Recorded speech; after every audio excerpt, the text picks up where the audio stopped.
जय Hind. Plus three fast semester रे बारंबार रिपीटेड क्वेश्चन गोटे हूँ सबुज कोठरी गैस कौन बा what is green house gas. तो ये प्रश्नटी पिलामाने प्रायतः 2 मार्किया 3 मार्किया और 5 मार्किया प्रश्न रे पड़ी थाए। तो तुम मानकर एथर हुए तो 3 मार्किया प्रश्न पड़ोनी तेणु 2 मार्किया कि 5 मार्किया प्रश्न रे ये सबुज कोठरी गैस प्राय सबुकिछि यूनिवर्सिटी और सबू ऑटोनोमस कॉलेज रे समस्ते यही प्रश्नटी देखापी पाइबे।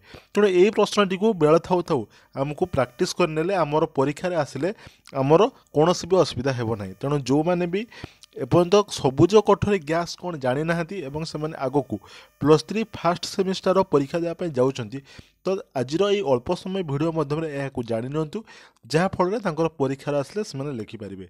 एवं आगक एमती अनेक सारा इनफॉर्मेटिव अपडेट पाई एवं अनेक सारा इंपोर्टेंट क्लासेस में निश्चित रूप चैनल को सब्सक्राइब कर देकी ऑल नोटिफिकेशन को प्रेस कर देते। देख कौन लिखा जे carbon dioxide nitrous oxide methane ozone जलीय बाष्प हाइड्रोफ्लोरोकार्बन एवं क्लोरोफ्लोरोकार्बन गुड़ी को सबुज कोठरी गैस कहुए। तेना देख यही सबू गैस को लेकिन सबुज कोठरी गैस गठित होता है। मन रहा तान कौन सब गैस अच्छी कौन सब गैस अच्छी ना प्रथम अच्छी देख जे carbon dioxide nitrous oxide methane ozone जलीय बाष्प हाइड्रोफ्लोरोकार्बन ए सब गैस को लेकिन सबुज कोठरी गैस होता है। यही गैस गुड़िक कल कारखाना और मोटर जानू निर्गत होता है। तो जितक सब गाड़ी मोटर चलचु ए सब गैस थाए। ठंडा देश में उद्भिदों उपरे गवेषणा करने काच कांथ बा छात थिबा घर निर्माण होता है। तो से माने जो विभिन्न प्रकार गछ उपर रिसर्च करने से कौन करती ना गोटे काचर गोटे घर करि जो थे कि कांथ भी काचर थी और ऊपर छात भी सब काचर थी। यही घर गुड़ी को सबुज कोठरी बोली कहुए।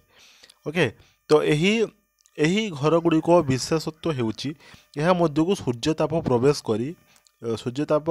करी काच घर परिवेश को उत्तप्त करे। जेहेतु यार कांथ हूँ काचरे एवं यार छात मध्य कांथरे तो यार छात मध्य काचरे तेणु एठिकी सूर्य किरणटा पशि पारे जहाँफल यह उत्तप्त कर किंतु काच ताप कुपरी भाई होइथिबारु यही सबुज कोठरी घर ताप विकलित हो बाहर वायुमंडल को जापे ना।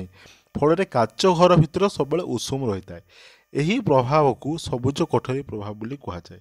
बुझीगला तो जमती एटा जमती सबुज कोठरीटा जाई पारला नहीं तो सेमती आम वायुमंडल रे पृथ्वी पृष्ठ रे किसी दूर रे ऊपर यही सबुज कोठरी गैस आस्तरण रही। जमतीका गोटे काच घर को से उदाहरण नेले तो सेमती आमर वायुमंडल रे मध्य उपरे गोटे जमती काचटा थाए तो सेमती उपरे गोटे आस्तरण रही। यही गैस आस्तरण जो पृथ्वीर उपरी भाग सब उषुम रही जहाँ जीववास उपयुक्त। जदि पृथ्वी पृष्ठ वायुमंडल यही सबू सबुज कोठरी गैस आस्तरण न था तेबे पृथ्वी एक शीतल ग्रह में परिणत होता एवं एठारे जीववास असंभव होता। तेणु से जो लेयरटा उपरे अच्छी बोली ता उपरे सूर्य किरण पड़ा फल पृथ्वी पृष्ठ में बर्तमान उषुम रोचु जहाँफल ये जीव जगत बंचा संभवपर हो। किंतु सबु जिनसर अत्याधिक मात्रा क्षतिकारक। तो एबे कल कारखाना मोटर जान संख्या वृद्धि पाइबारु सबुज कोठरी गैस आस्तरण तार जो आस्तरण मध्य अधिक घन है। ओके तो जमतिया था जदि सेमती था से गोटे कथा किंतु बर्तमान जो कल कारखाना गाड़ी मोटर ए सबूर गैस बढ़िया फल सेठी मध्य प्रभाव देखले फल धीरे धीरे पृथ्वी वायुमंडल हाराहारी तापमात्रा बढ़िबारे लगिलानी। यह विश्वतापनर एक प्रमुख कारण होइलानी। तेणु जदि आम देखा जो रही आमर सबुज कोठरी गैस हूँ विश्वतापनर एक प्रमुख कारण। तेणु सबुज कोठरी गैस उत्पादन उपर नियंत्रण करा उचित नहले पृथ्वीर मेरु अंचल थिबा जो कौन महाकाय हिम गुड़िक तरली समुद्र जलस्तर वृद्धि पाइब फल पृथ्वीर समुद्र कूल अवस्थित अनेक बड़ बड़ सहर समुद्र लीन हेब। बुझीगला तेणु देख सी ये उदाहरण देकी कहला जमती धरा जो गोटे काच जमती शीत देश में काचर घर कराए जो थे कि सूर्यकिरण पशब और सूर्यकिरण बाहरी पारे ना। ओके जेहेतु सी गोटे तापशस्य होता है तेणु से भितर बहुत सारा उषुम हुए तो सेमती आम पृथ्वीर ବାୟୁମଣ୍ଡଳର ଉପର ସ୍ତରରେ ମଧ୍ୟ ଗୋଟେ ଏମିତି ଅଛି ଯାହା ଫଳରେ କ'ଣ ହେଉଛୁ ନା ଆମର ଏଠି ଜୀବଜଗତଟା ବଞ୍ଚି ପାରୁଛୁ ସେ ଯେଉଁ ଗରମ ଯୋଗୁଁ। କିନ୍ତୁ ସେଇ ଗରମର ମାତ୍ରାଟା ଅତ୍ୟଧିକ ହେବା ପାଇଁ ଲାଗିଛି ବର୍ତ୍ତମାନ ସବୁ ଯେଉଁ ଗାଡ଼ି ମଟର ଏବଂ ବିଭିନ୍ନ କଳକାରଖାନାରୁ ଯେଉଁ ଗ୍ୟାସ୍ ବାହାରିକି। ତେଣୁ ସେସବୁ ଅଧିକା ଓଜନ ହେବା ଫଳରେ ଯେଉଁ ମେରୁ ଅଞ୍ଚଳ ତାହା ବର୍ତ୍ତମାନ ବିପଦପୂର୍ଣ୍ଣ, ଅର୍ଥାତ୍ ସେଠି ଯେଉଁ ବରଫ ଗୁଡ଼ିକ ଅଛି ତ ସେଇ ଅତ୍ୟଧିକ ଗରମ ଯୋଗୁଁ ବରଫ ଗୁଡ଼ିକ ତରଳିବ, ତରଳିକି ଆସିକି ପୁଣି ସମୁଦ୍ରରେ ମିଶିବ, ଯାହାଫଳରେ ସମୁଦ୍ରର ଜଳସ୍ତର ବୃଦ୍ଧି ପାଇବାର ସମ୍ଭାବନା ବହୁତ ସାରା ଅଧିକା ଥାଏ।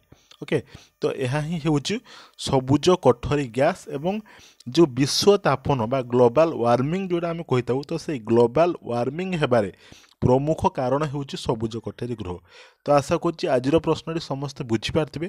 ଯଦି ତାଙ୍କର ୟୁନିଭର୍ସିଟି ବା ଅଟୋନୋମସ୍ କଲେଜରେ ଏମିତି ପ୍ରଶ୍ନ ଆସୁଛି ତ ନିଶ୍ଚିତ ରୂପେ ସେମାନେ ସେଠି ଯାଇକି ଲେଖିପାରିବେ।